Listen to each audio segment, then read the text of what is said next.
What's going on, guys? UFC 330 just took place last night. I have a lot of thoughts about this card. On picks, we went pretty awful. Well, not awful, just not great. We went 8-4. We'll talk about those. I think everybody got a lot of those picks wrong, but we'll start at the prelims. Jeremiah Wells versus Mektabek Orolbai. Everybody got this wrong. Jeremiah Wells has lost to bums. He doesn't fight great. Kind of just swings like crazy.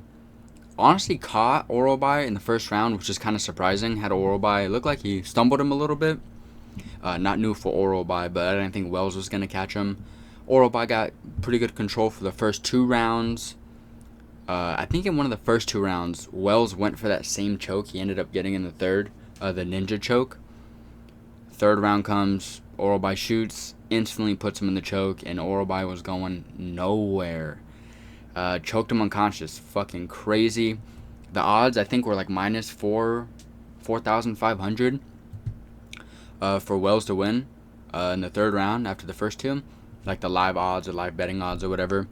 Crazy. Like I said, everyone picked Orolbai, including me. Insane finish. Choked him completely out. Wells said he wants a top 15 fighter. Should just give it to him. I mean, he's about to retire. He's old. Why not just give him what he wants, I guess. Orolbai is a good win, practically a top 15 win. Better than most top 15 welterweights, to be honest. But anyways, yeah, we went Orolbai. Wells won. Crazy start to the night. I yelled. I went crazy. That was fucking crazy. Yeah, like I said, choked him completely out, just flat out. So we went 0-1 on that. Next up, we got Neil Magny versus Ramiz Brahimaj.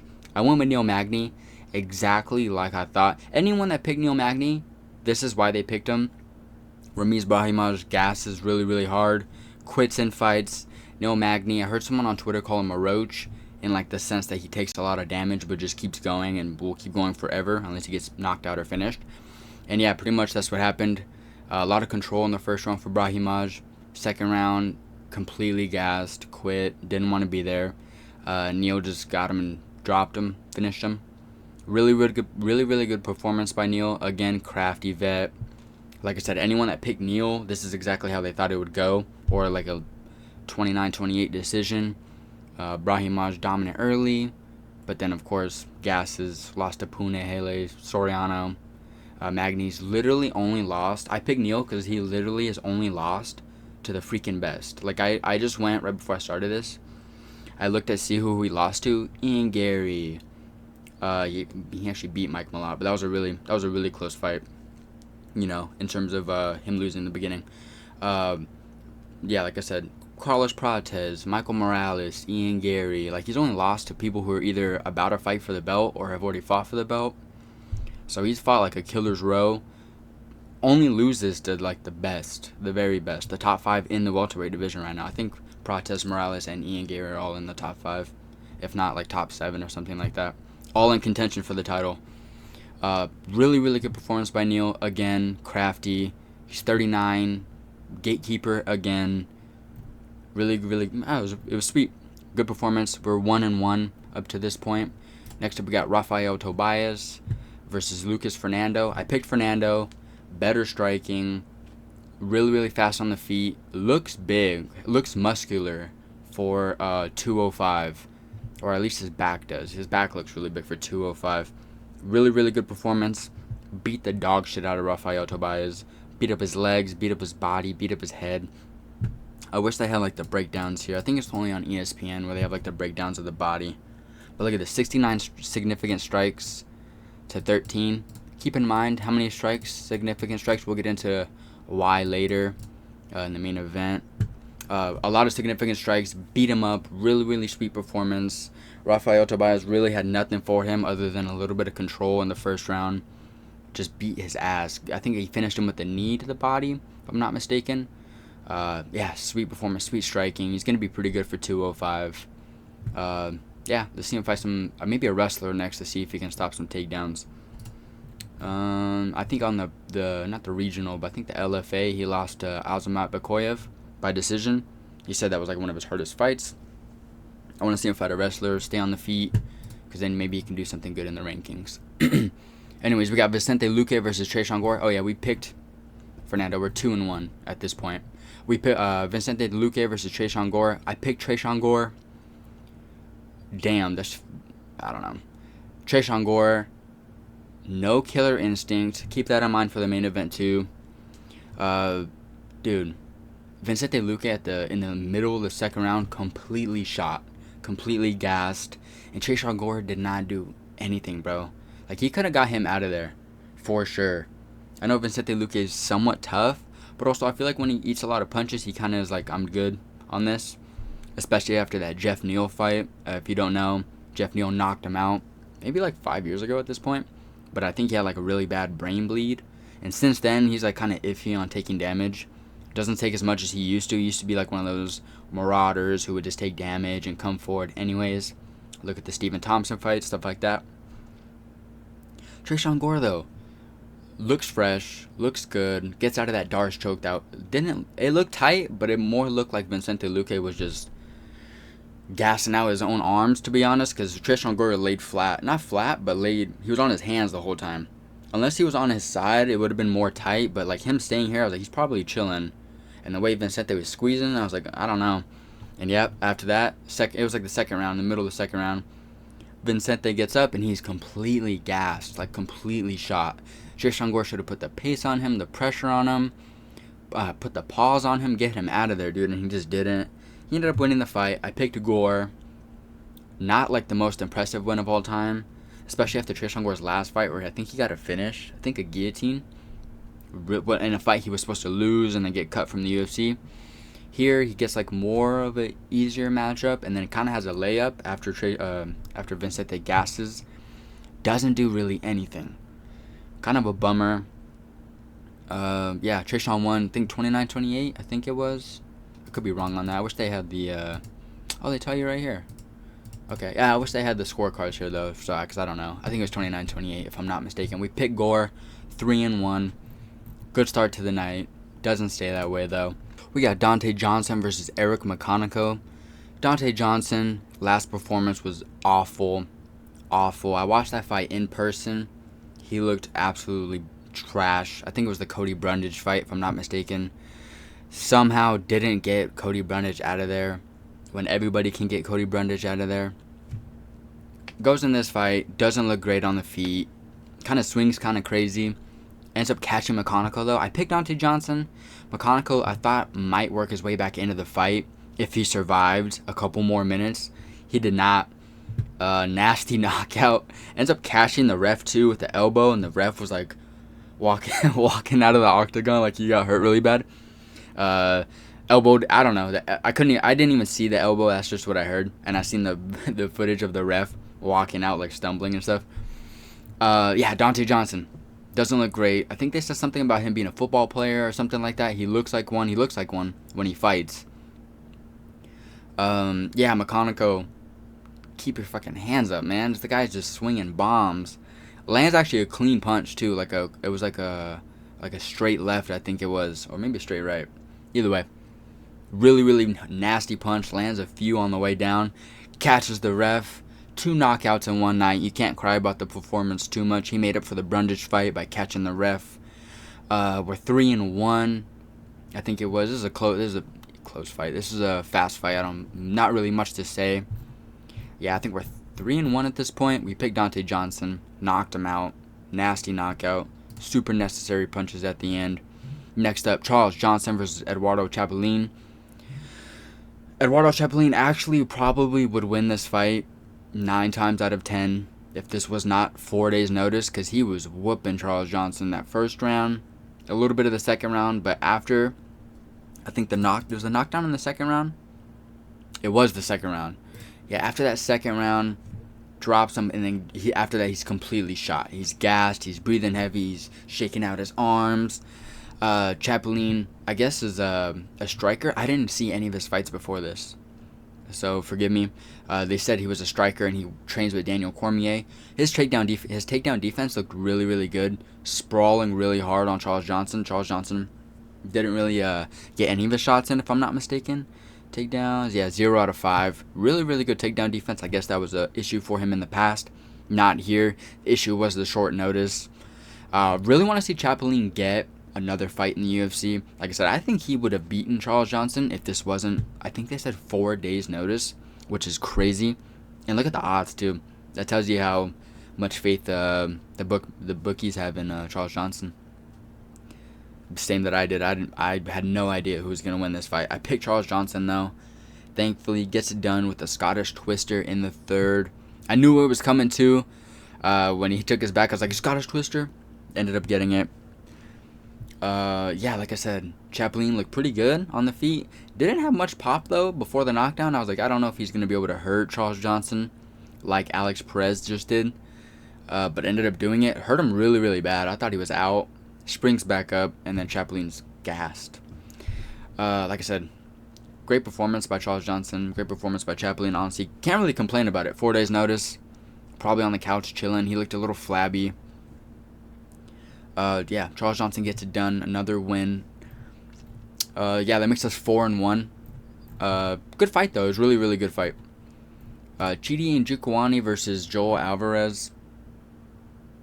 Joel Alvarez looked like absolute dog shit. Also, short notice for Joel Alvarez. More time though, it was like 3 weeks or 4 weeks. He didn't do, and I don't know how the hell he landed 76 strikes. It looked like Njokuani landed 10 strikes for every Joel was won. I don't know. I don't know how the hell they're that close. Anyways, Chidi just Muay Thai all day. Kicks, punches. Joel landed a lot of leg kicks of his own. I'm pretty sure that's where most of these are going to be for him. Yeah, 18. Full fight. Okay. Yeah, by round. He threw a lot of leg kicks. So did Chidi. Chidi was beating up that inner leg really, really bad. I thought it was a ticking time bomb, though. I know Chidi doesn't have the best chin.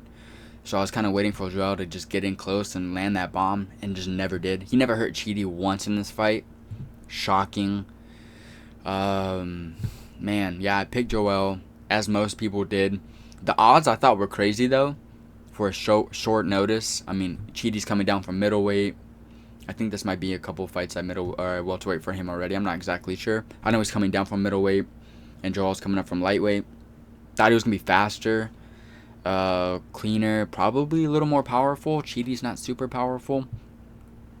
Has some pop, but not super powerful. I thought Joel was gonna land on him, get a sub, tire him out, do something, anything. He just stood there for the majority of that fight. Stood right in front of him, kicking range, getting his legs pieced up, body pieced up.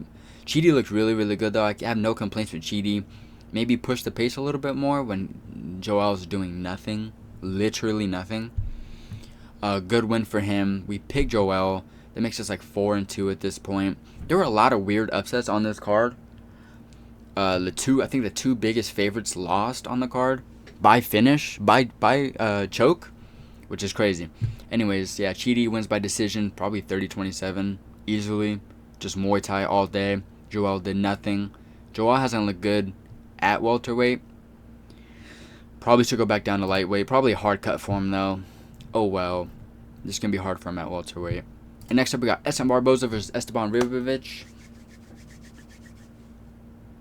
This is another Darren Elkins-esque matchmaking, booking. Edson Barboza has been figured out for the past 8 years, give or take. Khabib kind of wrote the blueprint on him. Just run at Edson, and then he gasses in like 2 minutes, and then he's kind of cooked. Literally just run at him. That's what Esteban did. Run at him. That's what Bryce Mitchell did. Don't let him kick. If you don't stand at kicking range with Edson, you pretty much lose the fight. Man.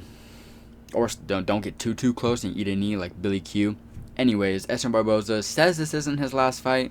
Everyone kept saying it was his last fight anyway, which is really funny. He kept saying, like, I'm not even worried about retire. I'm not going to retire. Not worried about retirement. Everyone's like, this is his last fight. The commentators are like, it's his last fight. Whatever. Ends up retiring. Esteban Ribovic runs at him for 2 rounds. Gets the KO. Drops him. Hurts him. Gets him out of there. I don't think Edson Barboza should have been fighting with his eyes looking like that. I don't even recall what fight did that.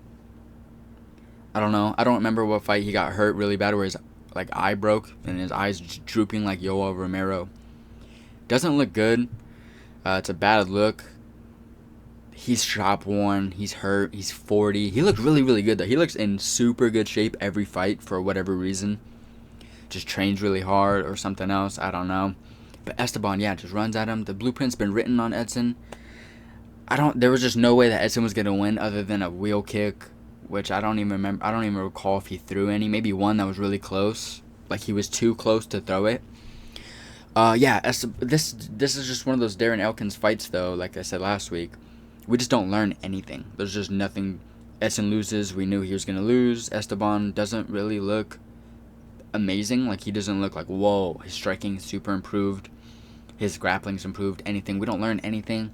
This is a fight just to get Edson out of the UFC, get Esteban a place on the card, I guess. Hate this matchmaking. Hate it every time.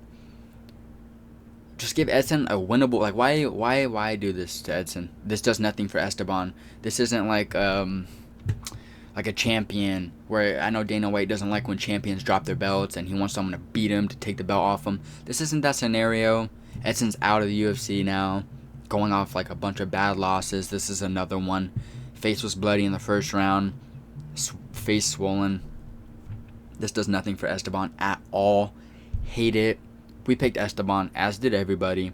Wait, maybe... Sorry, I said that the two biggest favorites lost. I didn't even realize Esteban was that big of a favorite. Yeah, okay, so... 2 of the 3 biggest favorites lost on the card. Okay, we picked Esteban. He won by knockout. Stupid matchmaking. This was a good matchmake. a good booking, obviously. Mansur Abdulmalik versus Dustin Stoltzfus. Mansur Abdulmalik was supposed to win this fight easily. Dustin Stoltzfus is not that good, or he hasn't traditionally been that good in the UFC so far. Lost a lot of fights to fighters that are Got dominated, I think it was, by Kelvin Gastelum. Crazy. Goes out here, wrestles Mansur. In a world where I thought Mansur was going to be better, just dominates him. That first round puts a lot of damage on him, picks him up, slams him really, really hard, kind of jumps and dives like right on his ribs. That probably hurt like a motherfucker. Second round, the crazy thing is, before I keep going, Mansur's power didn't seem to really affect Dustin like I thought it would. He was landing on him, but Dustin was like never rocked that bad or hurt that bad in this fight. That was kind of surprising. After that last fight with Mansur, he doesn't look as confident or dominant anymore, which sucks. I thought he was going to be something. Everyone thought he was going to be something, but this was like a really big letdown. Second round, Dustin, more wrestling. Puts the pace on him and kind of breaks Mansur in that second round. Puts a lot of damage on him, especially after that, I think it was the takedown, second takedown. Runs at him, takes him down, dumps him. Puts a lot of damage on him. I think he had the back and then gets the rear naked choke. Mansur, man, yeah, didn't look great in this fight again. Last fight was a really hard matchup, we get it, but this fight he was supposed to run him over and win.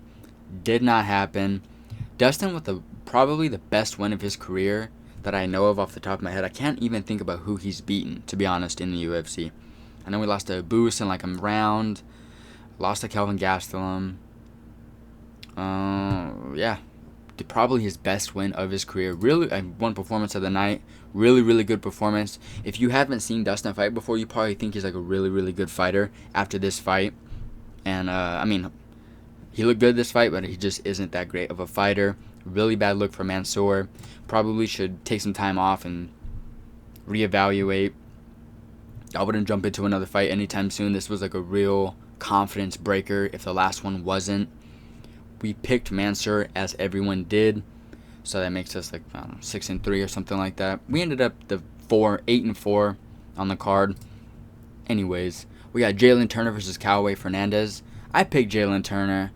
Who the fuck was picking Callaway to win this fight? I don't give a shit how good his leg kicks are or none of that nonsense. His leg kicks looked insane against George Hardwick, a guy who has no wins in the UFC and looks awful, to be honest.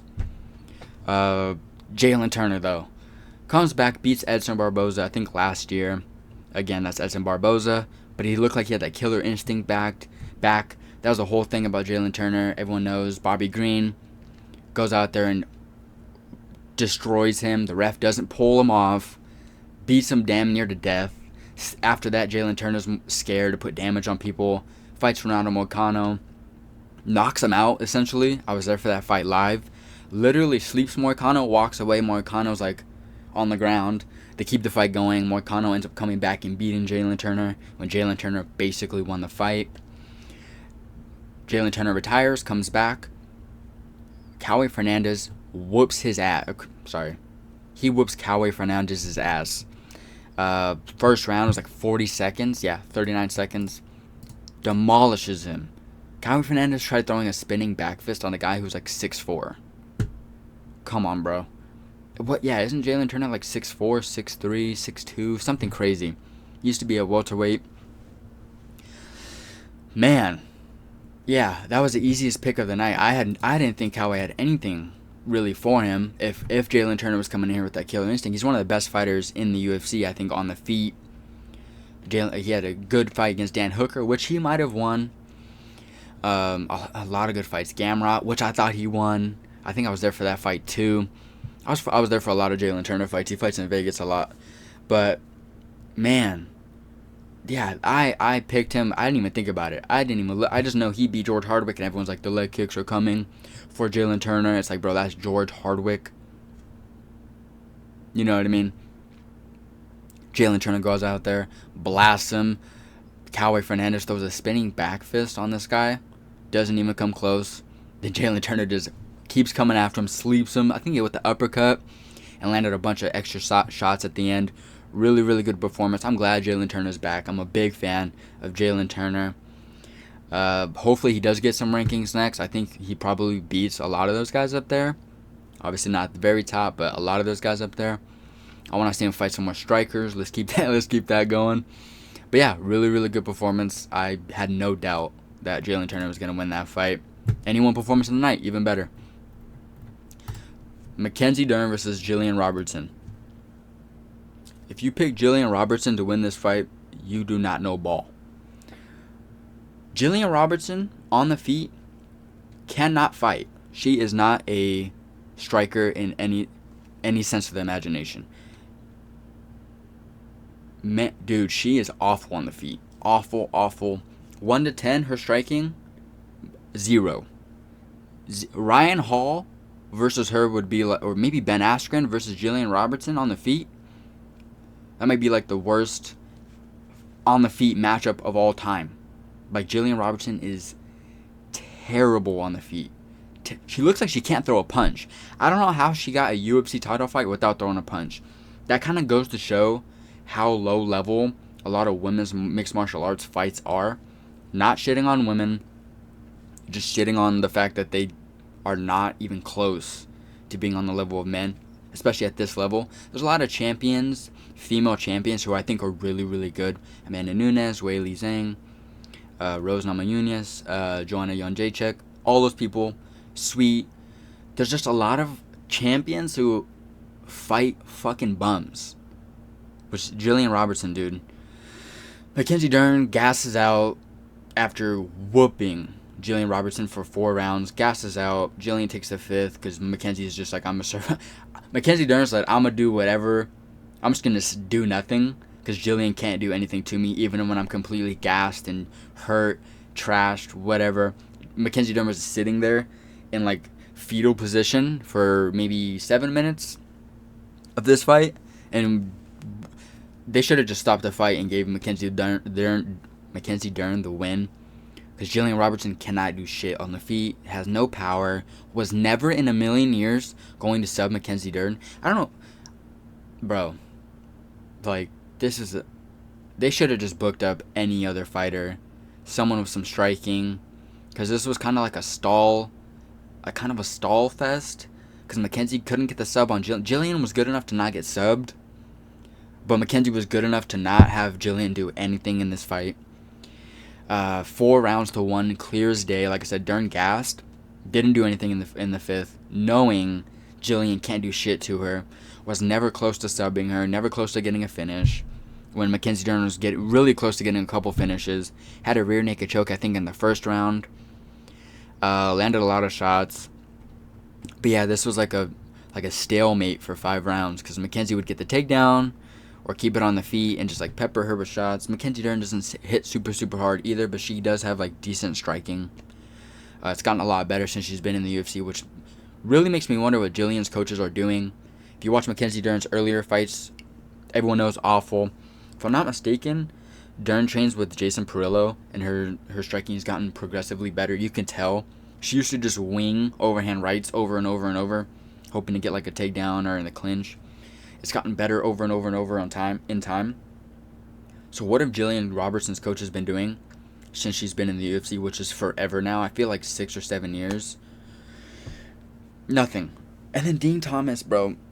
Okay, if you didn't see, Dean Thomas, who does color commentary for the UFC, is Jillian Robertson's coach, and he was in the corner giving bozo advice, just awful advice. Goes to the desk after the fight, after they lose, goes out and says, I'm done cornering fighters. That was my last one. Like, why? Should have been before this one, dog, because that was awful. That was a really bad. Kind of made it about himself in a way. I thought that was like tone deaf, extremely tone deaf. Your fighter just lost, got dominated, didn't look like they had a single way to win. I cannot believe the odds are this close. Man. Yeah, we picked Mackenzie Dern because we have a brain. If you pick Jillian, I'm just kidding. I don't know. Fights are crazy. I'm messing around. But Mackenzie Dern, yeah, I picked Mackenzie Dern to win. Thought she might get the sub. Didn't expect her to gas. That was kind of interesting. If she fights Zhang, though, Zhang is going to destroy her. Does anybody think otherwise? Unless Mackenzie wraps up something very early. Yeah, Zhang would whoop on her, I think. Anyways, yeah. The most non-competitive title fight in a long time, but not for like a good reason. It wasn't that Mackenzie Dern was just otherworldly. Jillian Robertson was just so low level. Again, decent ground game. The issue is Mackenzie Dern is a jiu-jitsu wizard on the ground. Like, genuinely, this was never going to be a fight. I've seen Jillian striking before. I'm like, this is awful trash. Genuinely. She would lose a boxing match to a toddler, probably. Not even joking. We picked Mackenzie Dern. We're like 7-3 or something like that at this point. Whatever it is. Who cares? Next up, we got Islam Makhachev versus Ian Machado Garry. I had a lot of people commenting in my picks. I made a shorts, and I made some picks. I picked Ian Garry for reasons I will get into in a second. How the fuck can you even comment on my short saying that, oh, you don't know how to pick fights, yada, yada, yada, when Ian Garry was like 2 moments away from winning this fight? And what I mean by that, I'll get into. First round, Islam completely stalls. Let's go round by round. 3 significant strikes in 5 minutes. Completely stalls, holds against the fence for an entire round. And don't worry, I'm not letting Ian Garry slide on this either. I picked Ian Garry because I thought he would know how to break the grip. Because that's all that these fighters do is just hold and grip against the fence. Did not know how to break the grip, which was fucking crazy. I know Islam's probably strong, trains a lot, holds people there for days probably in the training room. But man, Ian Garry just let him stall on. That's why I can't even be mad at Islam, because Ian Garry just let him. If I'm tired, if I'm hurt, if I'm fighting a fighter that's way bigger than me, and they're letting me just chill here in this position, I'm also not moving. So I feel like both are to blame, and you know who's really to blame? The ref. This was bullshit that this much stalling was allowed to occur. Islam is kind of known for stalling, too, a little bit. Oh, man. Yeah, the first round, 3 significant strikes. Ian Garry didn't do a shit in that fight, or in this round. Second round comes along, I'm like, uh-oh, here we go. Ian Garry's coming alive. Puts him against the fence. Islam looks super uncomfortable against the fence, against Ian Garry. Looked like he was like grimacing. There was a lot of pressure. Probably Ian Garry's a real welterweight. I still don't feel like Islam's a real welterweight. If he can cut to 155, I know he looks a little bit bigger, but if he could have cut to 155, he's probably not a real, welterweight in terms of his build and physique and stuff like that. Muscle and weight, yes, obviously, but he's a smaller, guy. Anyway, second round, Ian Garry's holding him against the fence. lackadaisical out of the clinch, and the Islam Makhachev drops him. Disgusting sequence. Drops him, rocks him, hurts him. Really, really good sequence by Islam. Good striking. We always knew that was going to happen. Especially because, dude, if you watch the Ian Garry Bilal fight, Ian Garry is there to be hit. I knew he was going to get hit at some point. I didn't think by a head kick. So Islam's up 2 rounds at that point. This is where, like, the bullshit begins. Like, Ian Garry, no killer instinct. Dana White, I hate when Dana White bitches about fighters in the post-fight press conferences, but he's so right about Ian Garry. Ian Garry's out there hugging Islam, want to be best friends with him. Islam, at the 3rd round, was gassed. He looked worried for his life. And Ian Garry threw fucking 9, landed 9 significant strikes. I think this whole 3rd round was on the feet.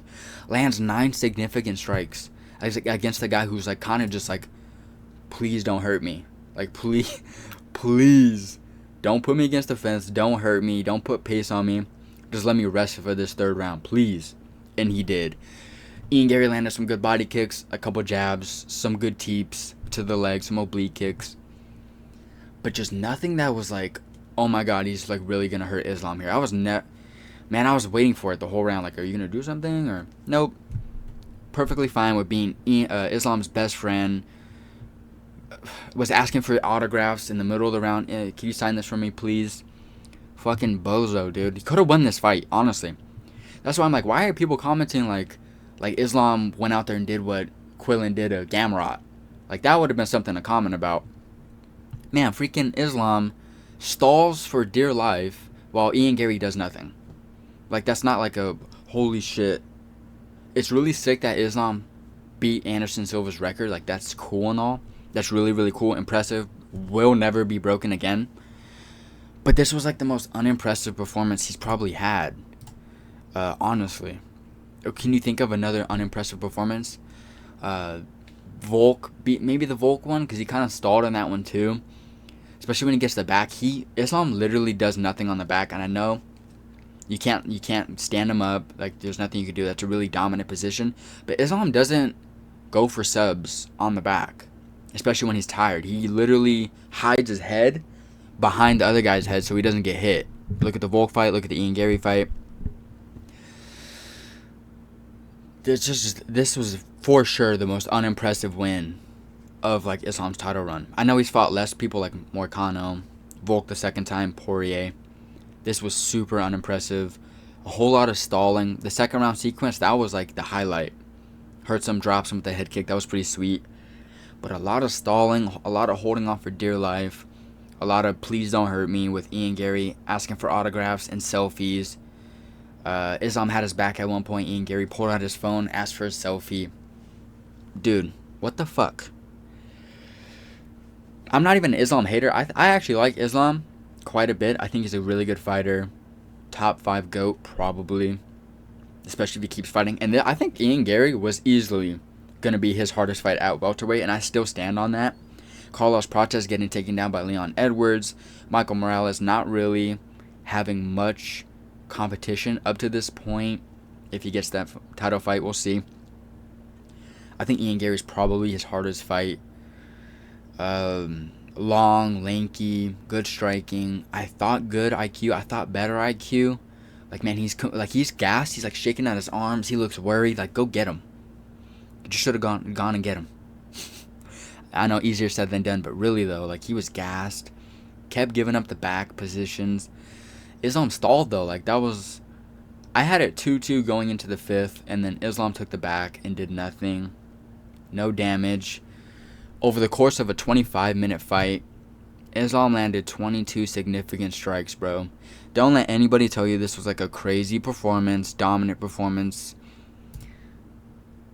Shit was low-key a snooze fest. Kind of like the JDM fight, really bad. JDM, though, did even less, which is just crazy to imagine. I don't even remember what happened in that fight. I remember JDM being on his back the whole fight. Oh, and the leg kicks from Islam, but, dude, this was like, and I know, I'm a Georges St. Pierre fan, so like stalling and It's hard for me to complain too much about stalling. The issue is, though, I feel like with George St. Pierre, he was taking down a lot of guys who were going for takedowns. Do you know what I mean? It was more impressive that he was like holding down, Josh Koscheck and guys like that, Matt Hughes, BJ Penn, wrestlers and grapplers of that nature. And George St. Pierre didn't have a grappling background. But Islam Makhachev is just holding against the fence for dear life, hoping that Ian can't get out. And Ian didn't. So he just stalled there. I don't know how they didn't break this up 5, 6, 7, 8 times. Really, really bad stalling. Really annoying to watch. We're not going to see Islam till summer next year, probably. That's another thing that sucks. A lot of these Dagestani guys don't fight that often. Islam, to be fair, fights a little bit more often than a lot of the rest of them, but we'll see when he fights again. He took a decent bit of damage in this fight-ish on the face. Got his knee buckled a few times, but yeah, man. Shitty way to end the night. We picked Ian Garry. I thought Ian Garry would do something after he survived. I knew he wasn't getting subbed. If he wasn't subbing JDM, who was kind of just sitting there in a defensive position, he wasn't subbing Ian Garry, who isn't going to give him anything like that. Better defensively, better takedown defense, better IQ. I just thought he would be better at getting off the fence. That should have been game plan 1. Stay off the fence. Don't let him push you and hold you against the fence. Easier said than done. It's Islam Makhachev. I get it. But also, he's a smaller guy, not as strong as what he's used to. Come on, man. Gotta get the stalling motherfucker out. And he just didn't. That's it. We went 8-4 on the card. Sucks to end the night that way. Like I said, Islam, I like Islam. Probably top 5 GOAT. Yeah, probably top 5. Beat Anderson Silva's record. Super impressive that he's won 16, 17 fights in a row, whatever it is. I just don't think this fight was very impressive. A lot of stalling. Bullshit. Ian Garry not doing much himself. Super buddy-buddy with Islam for no reason. Super annoying. But yeah, that's it. Thanks for watching. We'll be back soon with more content.